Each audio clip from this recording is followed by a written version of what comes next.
They say money doesn't buy happiness, but we will teach you about a type of wealth that can.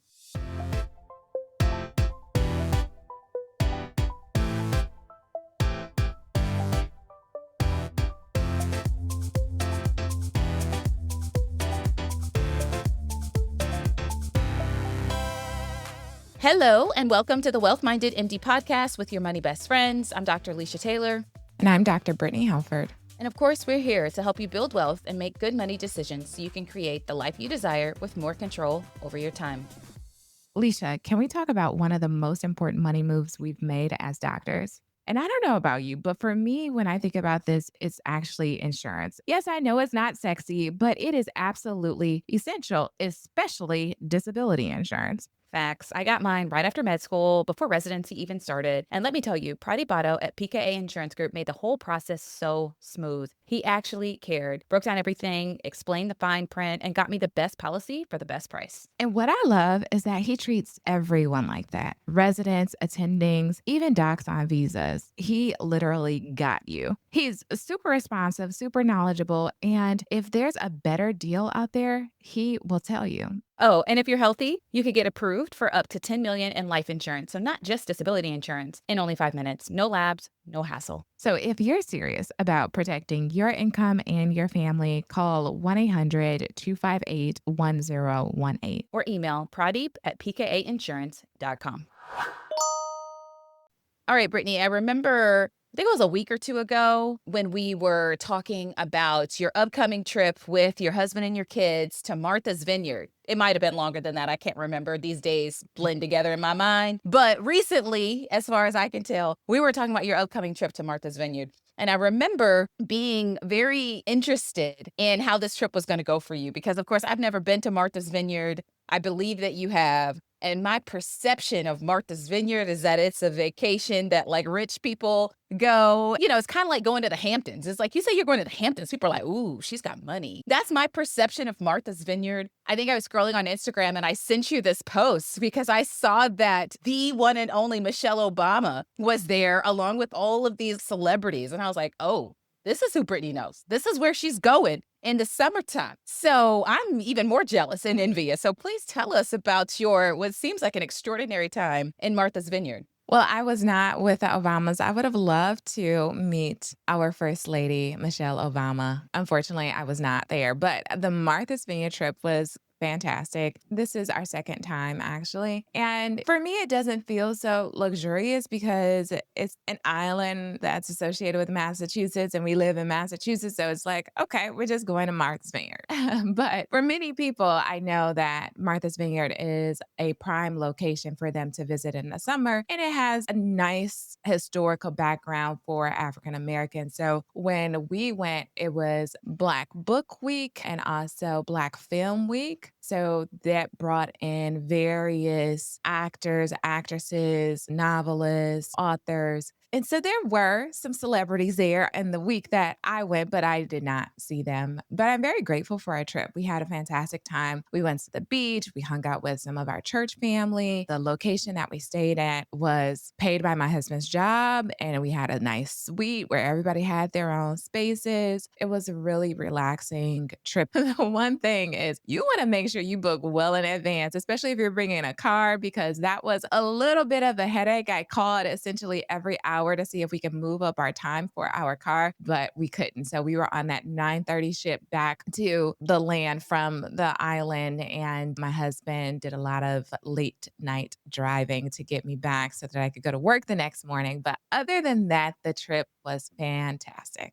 Okay. All right. So let's break this down. You're acknowledging that you were there with like all of these celebrities. You're like, oh, yeah, I was there during Black Film Week and the authors and all of that. So that sounds lovely. But then you mentioned that you weren't really in that scene, if I'm understanding this correctly. So is it like a big place? Is it like, oh, there were these events and I just didn't attend them, but they were happening? Like, help me understand sort of how this works. The island is not that large. There are different like segments of the island that you can go to. So Edgartown, Oak Bluffs, Ross, and then Tewksbury. I think I'm saying that right. I could be completely off. And so there are various areas of the island that offer different things. Oak Bluff is historically where the African Americans were. The beach Inkwell was one of the only beaches that they could visit on the island. So it has a lot of historical context. Where the celebrities were, I'm not 100% sure what the events were because I just didn't engage. But some of our church family went to an event with, oh my gosh, Tabitha Brown, where Mm. basically there was like this cold plunge, and she said that it was like very spiritual. They sang hymnals, they did this exercise. And so that was really nice. But I think she was also releasing a film. So there's like this viewing of the film. So there were various events going on. Me with two children, because my husband was there for work essentially. So he was doing the work things. And then I had my two kids. So I didn't really engage as much. But I'm sure if it was just my husband and I, then we could have gone to some of the events because they were outlined. Oh, okay. You know what? There's a physician that I work with actually here in Atlanta, and she had gone to Martha's Vineyard last year. And she actually showed me videos of them. She was like, "Oh, we did this cold plunge." And I'm thinking, that Mm. doesn't sound fun at all to me. But there were tons of people there and they were like holding hands. So this is like my visual right now Mm. of her videos from last year. This is so cool. Have you ever been to the Hamptons? Like, I wonder if Martha's Vineyard is very similar to like some of these other vacation spots that folks go to. I have never been to the Hamptons, but it's on my list. So we'll see who gets there first. Is it Alicia versus Brittany? We'll see. I have never been to the Hamptons, so I don't have a comparison. Ah, nice. Okay, and then where do people stay? I'm curious. Is it like hotels or is it like Airbnb? You mentioned like a car. I'm not quite sure if I understand. It was like a ferry, I guess, to get to the island or like a Yes. car to drive around once you're on the island? So we brought our own vehicle. And so there's a transport ferry basically for people and our vehicles. So you have to book that well in advance. And then once you're there, you know, the island's pretty small. So you can just drive around to the various beaches and things of that nature. Most people stay in Airbnbs. There are some hotels. We stayed in a hotel this time, but when we went the last time, we stayed in an Airbnb, which is nicer, sometimes a little bit more affordable. Our last Airbnb had a pool, which was really nice because it was great weather. And so the kids could just play at the pool. Really depends on what type of experience you want to have, but a lot of people stay in Airbnbs. Nice, nice. Okay. Well, did you get a chance to relax and refresh and recharge? Or you're like, girl, that was not a relaxation sort of thing. I had kids with me and that was just not fun. I'm just curious. Did you get a chance to kind of take a deep breath?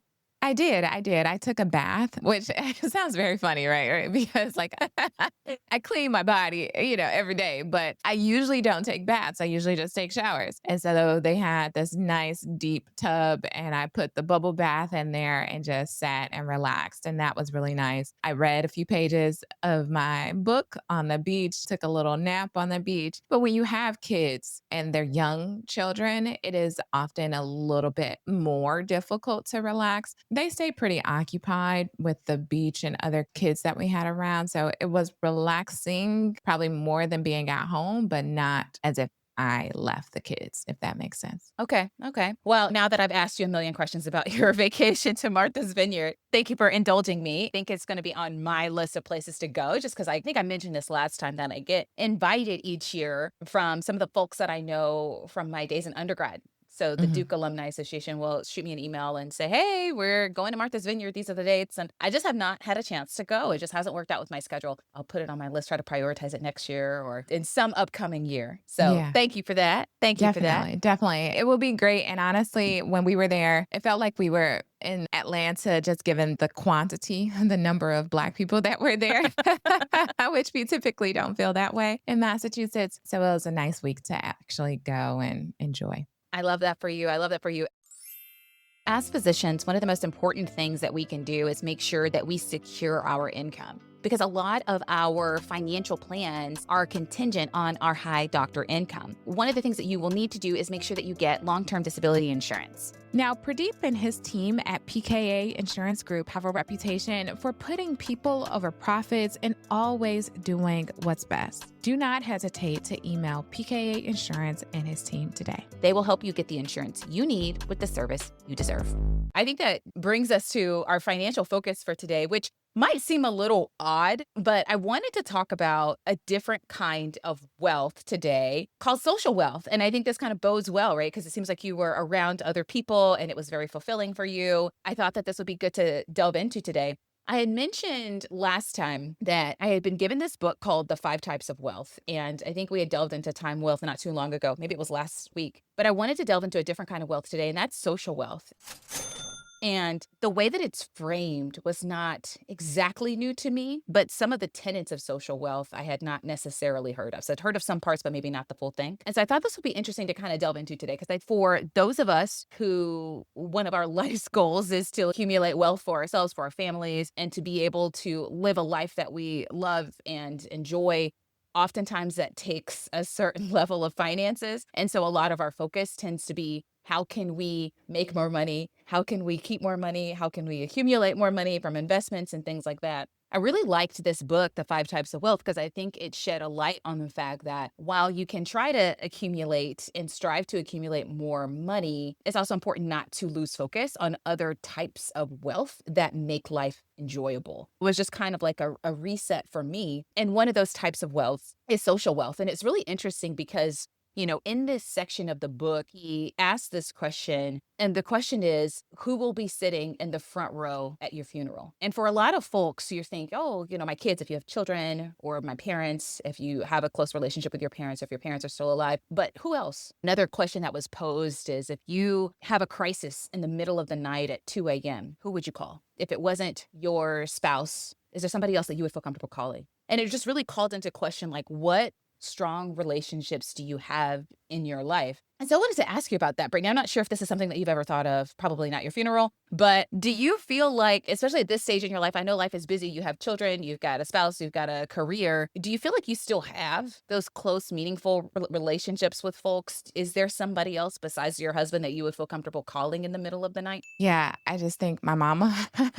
Yeah. Right. That's who I'm calling at 2 a.m. after I call my husband. No, social wealth is something that I always think about, and I'm sure we'll talk about this. The relationships that I have are so deep, they are so profound. My best friend, we've been best friends since we were 11. We've seen each other through good and bad times. So when you ask the question of who would be sitting in the front row of your funeral, not that I have envisioned my funeral too often, and it sounds a little bit morbid, right? To think about your funeral, but I've read other books like Stephen Covey's 7 Habits of Highly Effective People, and that's one of the activities that he recommends that you do. And then I listen to this pastor most mornings, Miles Monroe, and he talks about how he's done this activity as well. And when I think about who's there, it's not only my family, but it's those people who I've chosen to be my family, right? Who've been with me through the thick and thin, and who, when I get something, I share it with them. When I'm at a hard point, I'm calling them. And so I think social wealth is very critical because it's what keeps me grounded. It's what keeps me grounded through the good and the bad. So that even though we might reach this level of status, they bring me down. Okay, look, you still this girl from Flint, Michigan. And when I'm at my low point and thinking about all the things that I can accomplish, they elevate me. They remind me of how much I've done. So social wealth, I think, is so critical because it helps to keep us moving throughout the challenges of life. And I don't know if I'll be calling my best friend at 2 a.m. in the morning when I'm in a crisis, but I know that I share my status of where I am with her so that she knows if anything goes wrong, that she's one of the people on my phone who knows she can track my whereabouts. So I think that this is really critical. And I'm glad that you bring this up because as we enter into our careers, it becomes a bit more challenging for us to maintain these relationships. And I think what you're highlighting here is that it's even more salient for us to maintain these relationships if we want to stay productive in life and our careers. Yeah, I'm reminded of a Facebook post I think I saw a couple of years ago from a physician actually. And she was talking about how one of the things that she disliked about our field of medicine and being a physician is the fact that she didn't have as close friendships as she used to have. And Mhm. she felt like part of the reason for that was the fact that oftentimes in a medical career, it requires you to move often several times, right? You're moving to the city where your medical school is because not everybody gets into every medical school. And so sometimes you kind of have to go to a different city, a different state for medical school. And then you're matching into residency and you don't necessarily know where you're going. You have a rank list of places you'd like to be, and maybe you'd like to stay where you are, but that's not always possible. And then if you decide to do a fellowship, then you're moving again. And if you marry somebody who's also career oriented, you may have to move again for their job. And so it requires these different moves, and it's hard to kind of stay in one place, or it can be challenging to stay in one place for a long period of time. The fact that you're constantly moving, paired with the fact that, especially in training, you're working 60 to 80 hours a week, makes that hard to develop and maintain those friendships, right? You get invited to a wedding, but you can't get off, so you can't go. You get invited to brunch, but you are working or you're on call, so you can't go. You may want to go to your hometown for Thanksgiving or Christmas or some holiday, but you can't go because doctors necessarily may not be able to get those holidays off. And so over time, when you start declining invitations, Mhm. the invitations stop, especially when you move away. I find it's harder to kind of maintain those relationships. You can't just be like, hey, let's go grab lunch. Right now, it's like, oh, I got to call you on the phone, but I'm tired and I've got all of these other things. Right. And so it seems like folks, especially who are in medicine, who are really ambitious and career driven, it can be challenging to maintain those relationships, and how over time, especially over the 5 or 10 years where you're in training and those early years of your career, you can look back and say, wow, I'm not as close to that one person as I once was, or I wish I had maintained that relationship, but it was just hard for me in that point in time. One of the things that it talks about in this book is like, without social wealth, without having those relationships, whether they are a romantic relationship or just friendships or whatever, achievement across any area, including money, will feel unfulfilling. So even if you end up amassing financial wealth, if you don't have people to share it with, it can make it feel like it's not as good, or that it's unfulfilling to you, or that it doesn't matter as much. And so the challenge becomes, how can you maintain social wealth or build upon it in the midst of your busy life? I would be open to hear some strategies from you because I think you do a really good job. And when I reflect on what you just said, the frequency of moves that we have to make for our career, Boston is the longest period of time that my husband and I have stayed in any city. Like we have moved every 4 years for our careers. And during that time, I never struggled to make friends. I always had friends, but those friends were seasonal. They were there just for that period of residency or that period of medical school, et cetera. The proximity brought us together, but once that distance was created, the relationship also fractured a bit. So when I think about the friends that I have, the social capital that I have, a lot of them just stem from my childhood, and that we were so rooted because we had so much time together, even as I transitioned through these careers and went from place to place, that string, those roots kind of stayed planted. And of course, I've done a lot to nurture those relationships over time, but I really don't have very strong friends from medical school and for residency. The ties are not as close. So I would love to hear how you've stayed connected. I'm grateful for the social capital that we've created here in Boston, but I don't think that those are the people that I would call at 2 a.m. necessarily. Like they're not going to be my first call. They might be a second or third call if the people who I typically would call are unable to help me because of the distance. It's bringing a lot of process as we are talking about this of how can I deepen the relationships that I have now in the newer relationships that I have now, and how can I continue to maintain the depth of relationships that I've established over time. Yeah, and I think the first step is realizing how important it is, and not just because it's like, oh, it would be nice to have friends. One of the things that I found fascinating was this Harvard study.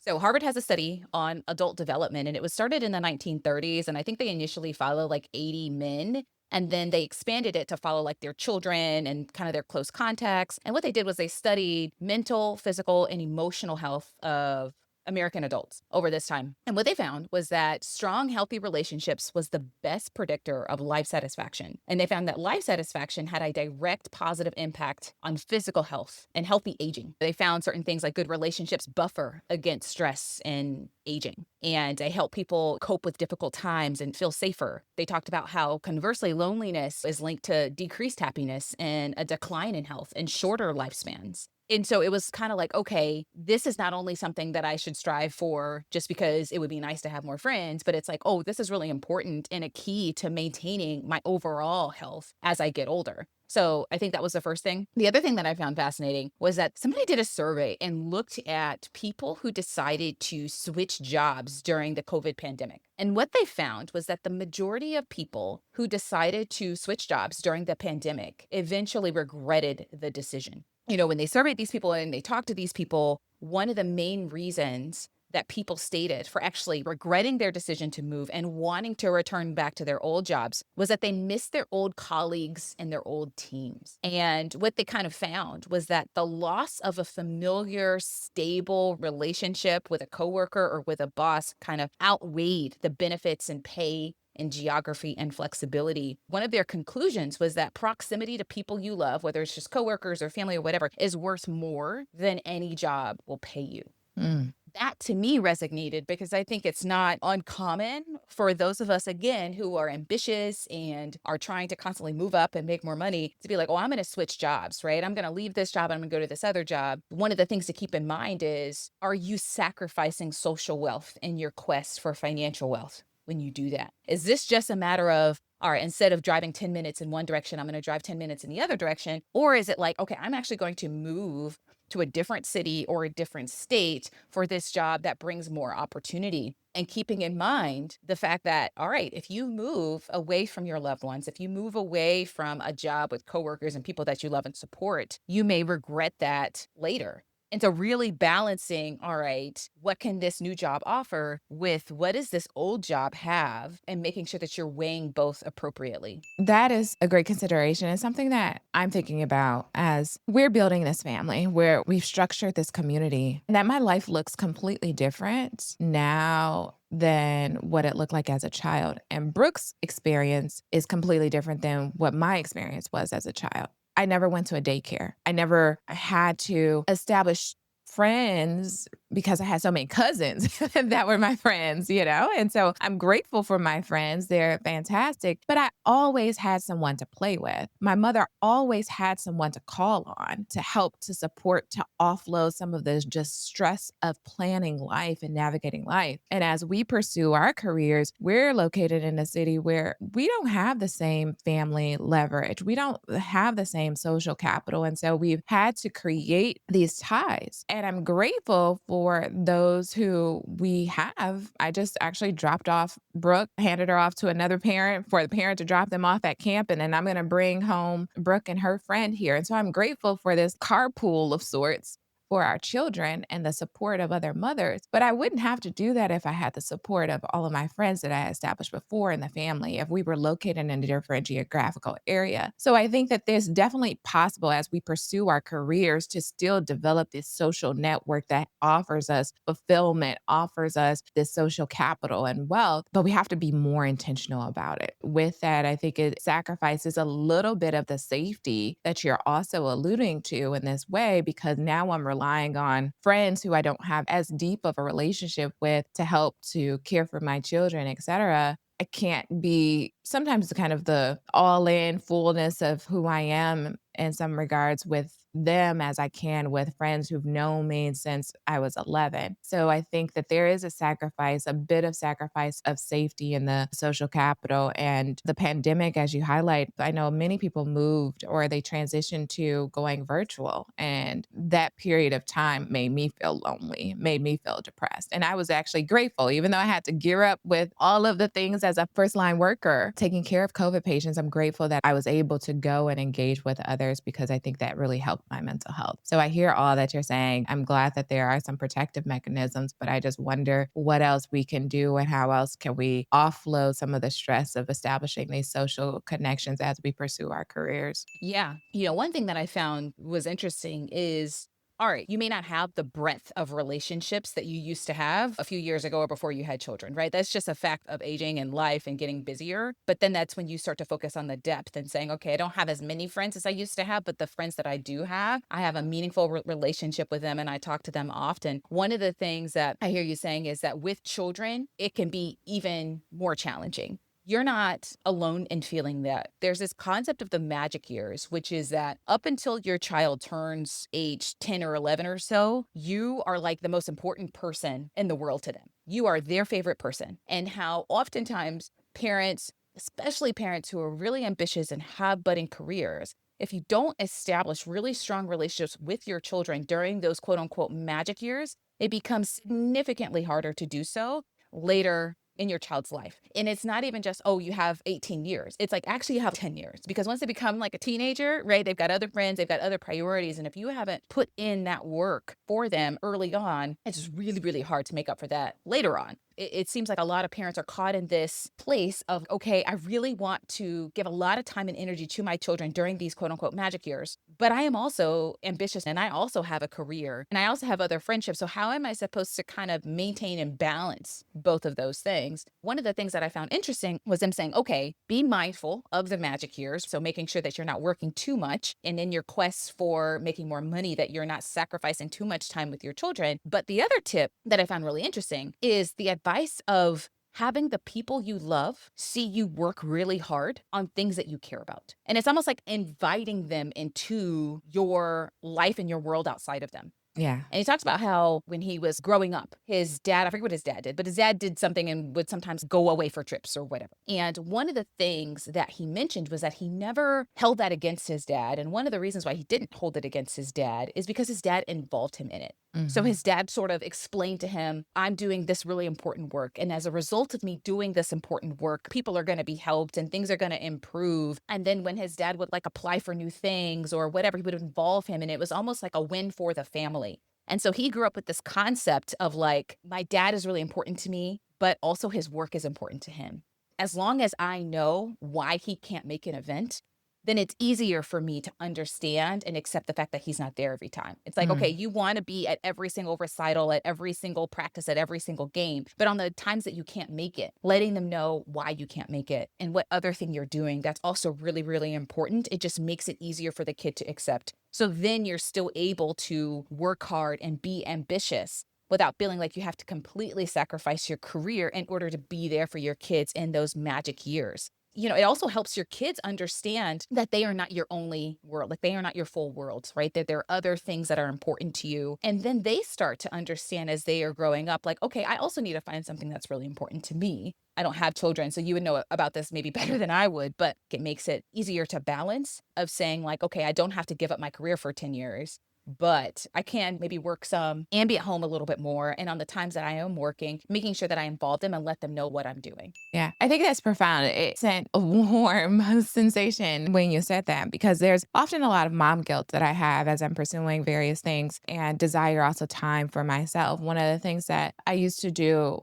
as a child and kind of gave up for a period of time was dance. Now, I'm not like a formal dancer, but I've danced throughout the entirety of my life, different forms of dance, cultural dances, things of that nature. And recently this year, I started doing liturgical dance again. And I bring my kids to practice with me. And when you say involve them, like I've seen the impact. I see my kids now doing some of the dance moves or singing some of the songs that I've danced to. And that has been very refreshing for me to see the impact of their presence just being there. But also, as you highlight, allowing them to know that there are ways that you can build other skills and dedicate your time, your energy to foster other aspects of yourselves that are important to you. And how can you continue that on during your career? So I think it helps to give them permission to focus on the thing that they enjoy doing and to do that even outside of school, et cetera. For my kids, I don't know if it helps them to know that I'm working and that's why I'm not with them because they still want to be with mommy. So one of the things that I try to be intentional about is when I am not working, ensure that I make the most of the time, even when I'm working. So, for example, bath time. One of the things that I have been doing is doing this magic mommy show during bath time where they're in the bath for like 20 minutes, but I come up with something. I use glow lights one day. I turned off all the lights and like did a glow light show and I changed my voice. And one day I did balloons and I don't know how to make animal balloons, but they were excited about whatever I was doing with the balloons. So using the small moments sometimes that seem mundane, like bath time, and making them meaningful. And when I reflect on some of the ways that my parents did that, my dad got his master's degree when I was a child. And while he was studying, we would have this period where he would study and I would study. I don't know. I'm like 4 years old. What was I studying? I don't know. But then we would have our break time and we would have Pringles and we would always lick the spice off of the Pringles before we ate them. And that was something that we did together. So it's like, how do you make meaning out of the mundane so that you could foster foster this long-term relationship and include the breadth and depth of the relationship with your children and with others. So I'm happy that you brought that up. It's something that I think about often, especially as a person who's pursuing career and very ambitious, but also wanting to ensure that I don't slight my children of the time that they have with their mother. I love the ways that you've incorporated making the time that you do have very meaningful for your kids. You're super creative, it seems, probably way more creative than I am. And so maybe I'll like write these down for when I have kids and be like, oh, yeah, this is how I make bath time special. And this is how I can entertain my kids or whatever when I'm studying or working hard on something. So I know that you asked me earlier about how can you build more depth into the relationships, as you start to lose friends, maybe because you're moving or working too much. Like, how can you build more of those relationships that mean a lot to you? Or at least maintain the ones that you have. And some of the things that they mentioned that was really important or critical is sort of three things to like build depth with people. Like if you know somebody and you think, oh, this is a cool person, how can you create that depth with them? The first thing was like more honesty. Depth is Mm, built through honesty. So mm, sharing your inner truth, but also your weaknesses and listening to theirs. When you're honest with someone, when you're vulnerable with someone, it sort of builds that depth. They also talked about support and support defined as sitting with someone in their darkness during their struggle. My therapist one time said, how did you receive comfort as a child? And that question, I was like, how did I receive comfort from my parents as a child? And I have lots of memories of me being sad about something, I can't remember what, and my mother just being there and giving me a hug and letting me cry with her. It wasn't that she had advice for my situation. I remember feeling comfort because she was there. And it wasn't like I needed you to say anything or do anything. I mhm. just needed someone to sit with me in the darkness during my struggle. And I think that that's also how we build deep friendships is when someone is going through something, being able to sit with them in the darkness during their struggle helps to build depth. And then the last part of depth is really shared experience, sharing positive experiences, but also negative experiences together over long periods of time builds that depth. And so as you're thinking about how can I create more strong and meaningful relationships, it's like, all right, let me find people that I feel like I vibe with, that I feel like I can connect with. And let me try to be a little bit more honest with them. When they ask me how my day is, instead of just saying, oh, it's fine, but actually being honest, like, to be honest, girl, I had a busy day and work was trying for me. So, I'm just glad I got through it, just building a little bit more honesty. If someone texts me and I miss their text or I forget to text back, saying, I'm so sorry, I missed your text. Let me call you. Is there any way that we could talk tomorrow? I really want to make sure that I'm there for you. Showing support when people really need it, even if it's inconvenient for me. So, those are some of the things that I've tried to do over time. Because there's a lot of times where people contact me and it's an inconvenient time for me, or I am asked to go to brunch, go to a dinner, go to whatever. And I'm thinking to myself, actually, I'm really tired. But this person means a lot to me, or I want to maintain this relationship. And so I'm actually going to sacrifice a little bit and go and say yes and commit to this thing because I really want to show this person that they matter to me. Right. And I may not do that all the time, but with some of my close friends in Atlanta, I make it a point. I'm like, have I seen this person this month? Or have I seen this person over the last 2 months? And if the answer is no, I will actually reach out to them. Hey, girl, I know we're both busy. Is there a good time over the next few weeks that maybe we can grab dinner? And that's actually happening for me this weekend. There are two people that really matter a lot to me in my life, and we're all kind of good friends. It's like a three-person friendship. And we said, all right, girl, it's been too long. We all need to get together and find a time that dinner works. And so we've decided on a dinner date. For me, that honesty, that support, the shared experience, actually committing, being there for them, even if it's inconvenient for me, those are some of the things that I've done that I think have really helped me build depth with people even as I've continued to move and live in different cities. I love that. When you say be honest, support them during a difficult time, what comes to mind is that it requires a psychological safety. That level of vulnerability, I am a little unwilling to allow people like newer relationships to see me during those times where I need support. And I wouldn't even reach out to most people, say, hey, I'm really struggling with this. Can you support me? Or I just need a offload. And do you mind listening? I would go back to the friendships that I've had, go back to, my childhood friendships and say, hey, this is what I need. Or I even have some medical school friendships where I have that psychological safety. In that way, although I desire more depth of relationships, to your point, it requires that I be comfortable feeling vulnerable during these times and trying to connect with people. That's definitely something that I have to consider, especially as we transition as adults to different careers. And maybe that person has not seen you at your worst. How do you therefore allow them entry so that you can deepen that relationship? And so it puts a mirror back to me of what am I willing to do in order to achieve the depth of a relationship or friendship that I desire? I don't have any good answers, but that's what I'm thinking about now is just the psychological safety. And I don't think that I have established that with many people in the past 7 years as we've transitioned to our careers. Well, it's interesting that you say that. You're like, Leisha, I don't feel comfortable telling these new people like all of these things that are happening. And I'm not saying that you need to do that right now, but I am saying that I think you might feel safer and it might be easier to do that when you've been more honest with that person, when you've been there for them in their darkness. It helps to build that depth. And one of the things that I've realized is because I got a lot of friends, but one of the things that I've realized is that as I continue to become more and more successful and move and live in different places, I get exposed to new problems. I get exposed to new challenges. And sometimes people who are not where I am are unable to really provide the level of advice and assistance with those challenges as I would like. And so it's kind of like when you reach a new level, you also need friends at that new level that can help you navigate it. That whole quote, if you're the smartest person in the room, then you need a new room. You may, as you continue to be successful, need to find new rooms. And in those new rooms, you may still need to build that depth as you go through certain things. And so it's like, all right, yes, I have other people that I've met in other points in my life who I have depth with, but I also need to recognize the importance of creating depth with new people because that may help me navigate certain challenges that I may face as I continue to progress, right?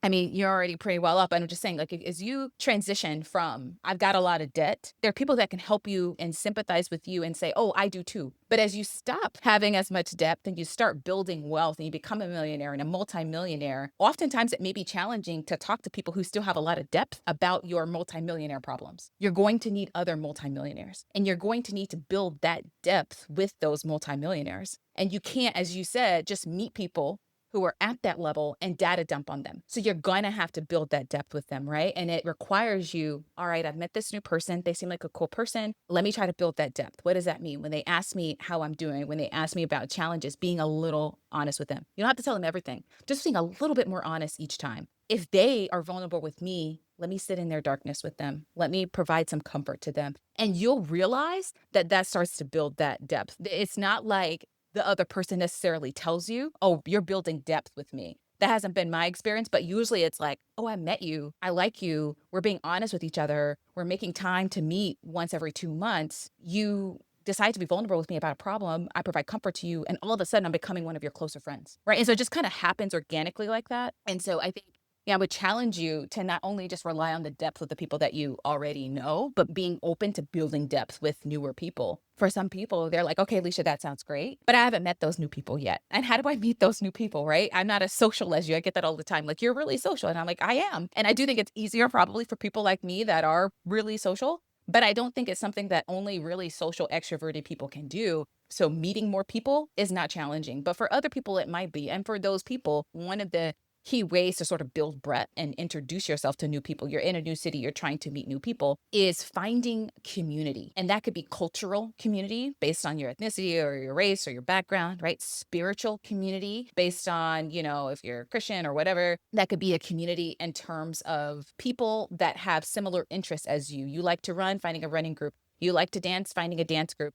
You like to read, finding a book club. But thinking about what are the things that you enjoy doing? What are the things and the values that are really important to you? What are the different communities that you can join? Because then you'll be introduced to new people and new spaces. And then you can decide, okay, this is a person within this new space that I really vibe with, or that's a person in this new space that I really vibe with. And so you really kind of build that breadth through behaviors that expose you to new people and new environments. Attending a weekly spiritual gathering, participating in meetups, going to networking events for people in your industry, joining clubs, things like that. You'll start to meet new people. And as you meet new people, they'll introduce you to new people. I remember when I first moved to Atlanta, I had family in Atlanta, but I never really lived in Atlanta. And I remember when I first moved here, I knew my brothers, obviously, and my family, but I think it was somebody that I was in residency with, Zazie, actually, which is a person that we both know. She hosted a gathering at her home and she said, hey, Leisha, I want you to come. And there are some other people here that I think that you'd like. And I was like, all right, cool. You know what I mean? I'm social. So I'm like, all right, cool. I'll pull up.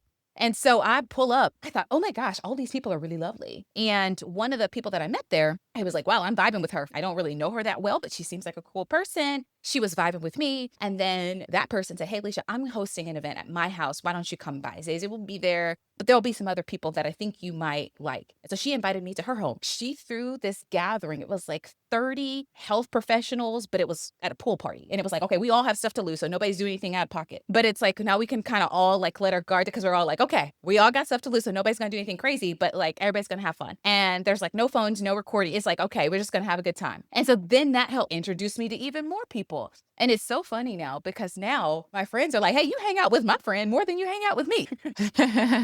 I built all of these friendships. I'm like, "Yeah, your friends are now my friends. They're my best friends too now." So it's like me making that one decision of going to that one friend's house for that one invitation exposed me to all of these other people that I think are incredible that I spend a lot of time with now. And so that's just one of my examples of like just taking the chance. I met my partner through a networking event and I was going to go there by myself. And I thought, should I? This seems crazy. And then it was like, oh, wow.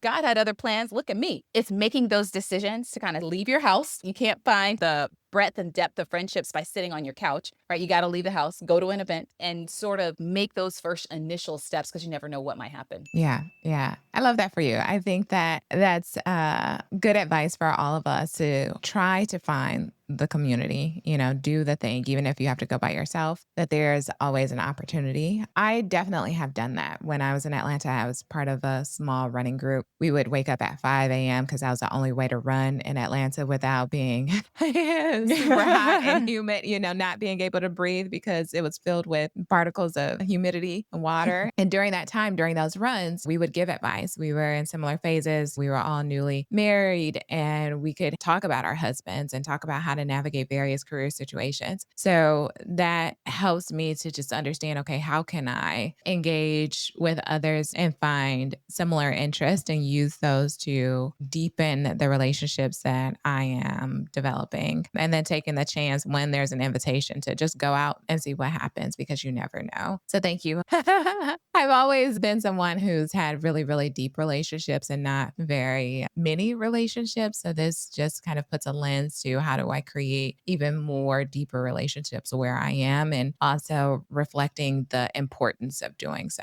Yeah, the last thing I want to mention in terms of social wealth is that it's not just breadth of people that you know or the depth of the relationships that you have, but another really important aspect of social wealth is actually earned status. It's the social currency that you have. And it's actually your positioning in relation to another person. It's the respect and the admiration that other people have for you. When we talk about status, there's two kinds of status. There's bought status and earned status. And I think that sometimes we try to get status by buying things. I'm going to buy this membership to this expensive country club so that people will know that I fit in with this type of people, right? I'm going to buy this luxury bag because I want to wear this bag and I want people to look at it and think better of me, right? I'm going to buy this luxury car so that when I'm driving around the city, people are like, "Ooh, look at this person's car." It's a lot of bought status. One of the things about bot status is it doesn't last very long. And so you end up needing to buy more and more things. But the kind of status that really matters is actually earned status. So it's the respect and the admiration that other people have for you. And you get this earned status by the things that you do, by the value that you bring other people. And so making sure that you're not trying to buy status from other people and that you're trying to actually earn the status. And you usually earn that status through things that you worked hard to achieve. Just really keeping that in mind. One of the questions I poses that I thought was really important is before you buy something, ask yourself, would I still buy this thing if I couldn't show it to anyone or tell anyone about it? And if the answer is no, then you really have to do some self-reflection of, am I buying this item in an attempt to buy status? And so I just thought that was really profound because that happens for me and a lot as I'm thinking about, okay, well, why do I want this new purse? Do I want it because I genuinely want to have it, or do I want it because I want to wear it and show off to other people? Not necessarily Mhm. show off, but you get what I'm saying. So I think that puts a check on me and some of my spending. I don't feel like I spend a ton, but whenever I'm getting ready to buy something, it's always like, okay, why am I buying this thing? I'm buying it Yeah. just because I can, because I have more money now. And so just really thinking about that as well. I think that's really important, especially as high income earners and who had delayed gratification because we've gone through medical school and residency being underpaid. And when we finally arrive to become attendings and make an attending salary, we want our outward perception to match that identity, to match all that we have accomplished. One of the biggest wealth killers is trying to keep up with the Joneses because the Joneses are actually broke. So I think that question that you posed is actually very strong. Is would I buy this thing if I could not show it or to anyone or tell anyone about it? And you know me, I'm frugal franny. I don't care about labels. Most of Mhm. the stuff that I wear is inexpensive or someone has given it to me. I have never had that problem. However, I've seen that manifest in many people's lives. And you have to consider the opportunity cost because how much it costs to buy a Chanel bag versus buy a bag from TJ Maxx that serves the same purpose. You can carry things, you have the various compartments of the bag that allows you to store things and to be organized. What are you sacrificing by paying more for this item that has the same purpose and the same function as another item? So that's where I always think about, and I just really haven't been that status person. Now, the earned status is something that's really important because I think that that's the strongest social capital that you can have. When someone sees you and the work that you do, the value that you bring, or how you made them feel to be that valuable that they want to tell somebody else about it. And that's where I am really working. And I think my husband has done a fantastic job of building up that social capital for our family. When I see other moms and I'm like, oh, I'm not working this week, I can pick up your daughter. You don't have to come. Like that's deepening a relationship. Or when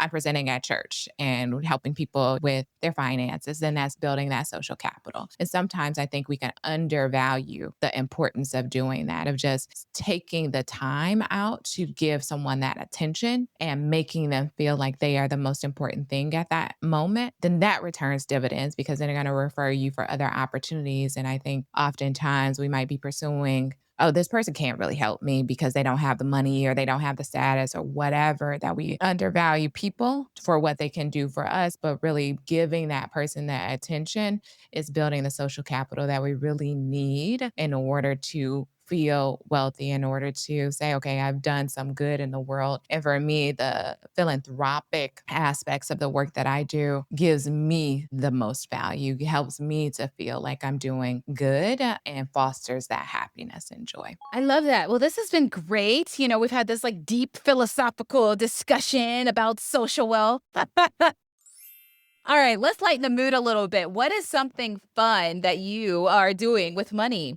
Okay, Alicia. So I think you would be proud of me. I don't know. I don't know. Ooh. Every year, there have been a few years that I've missed, but we typically go to my hometown to run this 10-mile race. I run the 10 miles with my dad, and then Brooke and hopefully KJ will do it this year. They run the teddy bear trot. And I was looking at the flights. I'm like, man, it's going to be about $1,200 for us to fly to Michigan. I love my family. I want to do this race, but I do not want to spend this money. And so I use points to buy our trips. I transferred some points to Delta. Now, I didn't do all of the calculations to see what the value, that I'm getting for the points, but I spent $44 on some flights that we would have spent about $1,200 on. So I was really excited about using points that I have been wanting to use, but have just been waiting for like the perfect time to use them. And I don't know if this is the perfect time. I don't know what the value of the points is, but the fact that I spent $44 instead of $1,200, it made me feel really good. So that's how I'm spending my points for fun. I'm excited for you. I think one of the really fun things about points is you can use them on whatever you want.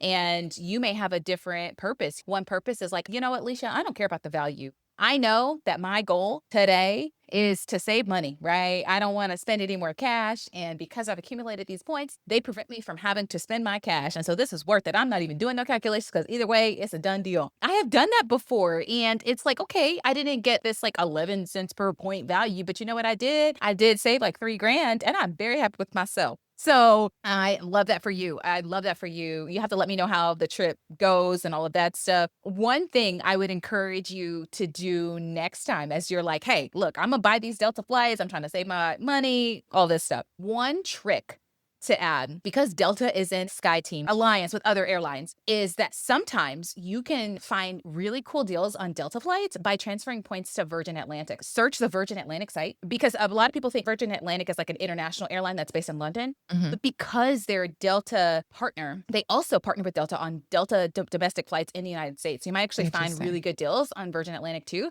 And so sometimes what I will do is even if I'm flying from like Atlanta to LA, for example, and I know I'm going to book a Delta flight, I'm like, this is the time. I'm not doing all the other stuff. I will actually go into Virgin Atlantic and say, I wonder if Virgin Atlantic has the exact same Delta flight and see how many points it has. And maybe they don't. And you're like, all right, transfer to Delta, done deal. But another thing you could do, because sometimes you find the exact same Delta flight on Virgin Atlantic or on Air France.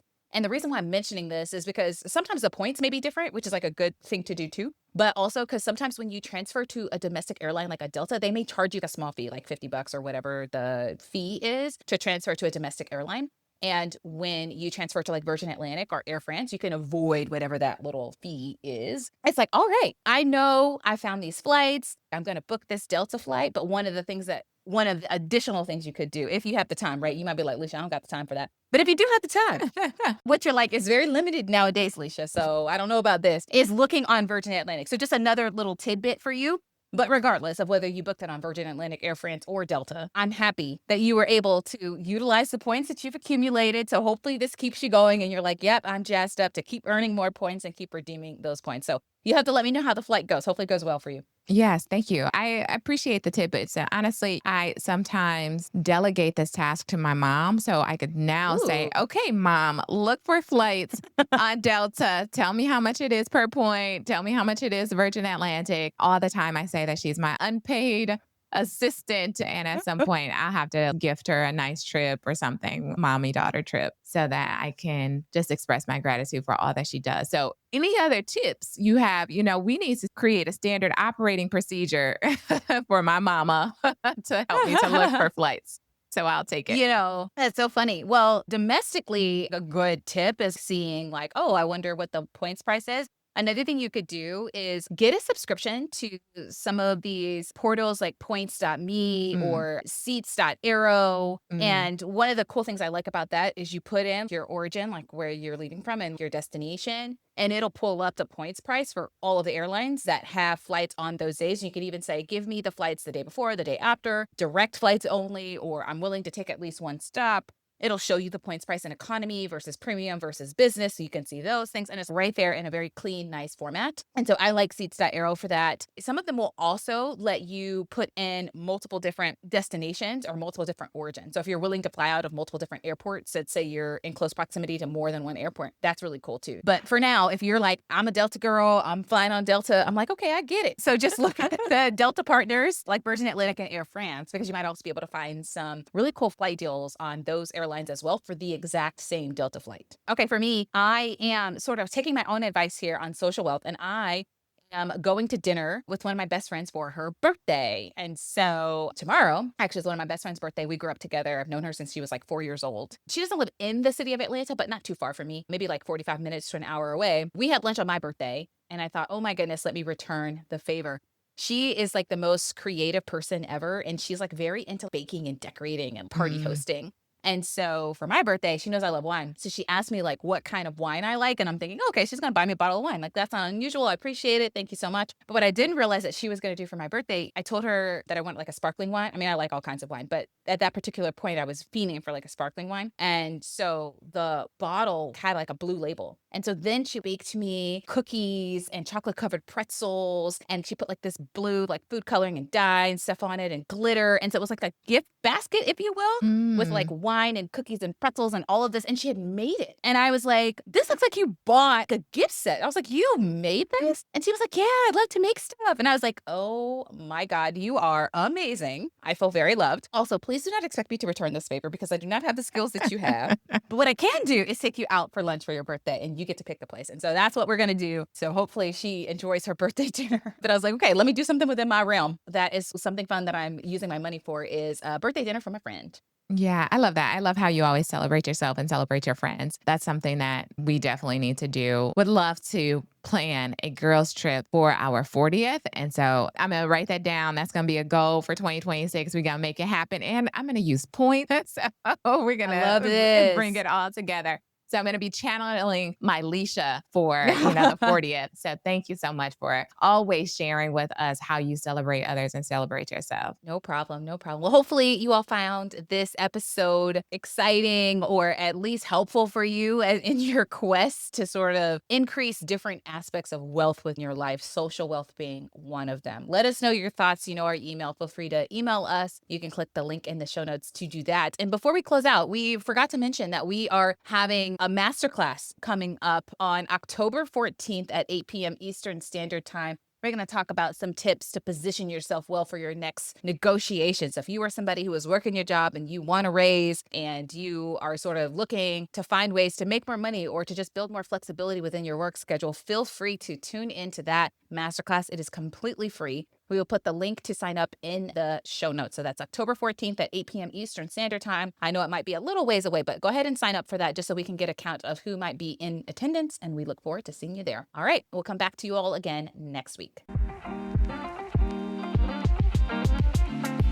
Hello, and thank you for listening to our podcast. And because of that, we have something for you, our Wealthy Minds Blueprint. Have you ever thought to yourself, I wish I could be better with money? Do you want to start investing and saving for retirement, but keep delaying because you don't know where to start? Our Wealthy Minds Blueprint is here to help. This guide will teach you what you didn't learn in your training, so you can stop being confused about money and start taking what we call wealthy-minded action. We'll help you become a master of your finances and simplify investing so you can get started today. Take control of your financial future by downloading your free copy of the Wealthy Minds Blueprint now and start building the wealth you deserve. One of the most important things you can do is ensure you have long-term disability insurance. Long-term disability insurance secures your income if the unexpected happens and you are unable to work due to medical illness, chronic conditions, or an accident. Unfortunately, all insurance agents aren't created equal. Some of them are so focused on making a sale that they fail to reveal certain necessary information, tell you about discounts available, or clearly explain the process. Prati Botto and his team at PKA Insurance Group are different. They have a reputation of putting people over profits and always doing what's best. If you need life insurance or disability insurance, reach out to Pradeep and his team today. They will help you get the insurance you need with the service you deserve. Hello, everybody. It's me, Brooke. I'm recording a little disclaimer for my mommy, Dr. Brittany Halford, and her friend, Dr. Lisa Taylor. Just so you know, they're not financial advisors, tax professionals, lawyers, or financial planners. Everything you hear is for education and entertainment. It's not strict financial advice, you know. So use your best judgment, chat with a tax professional, and all those other people that you need to talk to. Thanks for tuning in today. Keep cruising on your journey to wealth and wellness. Bye-bye.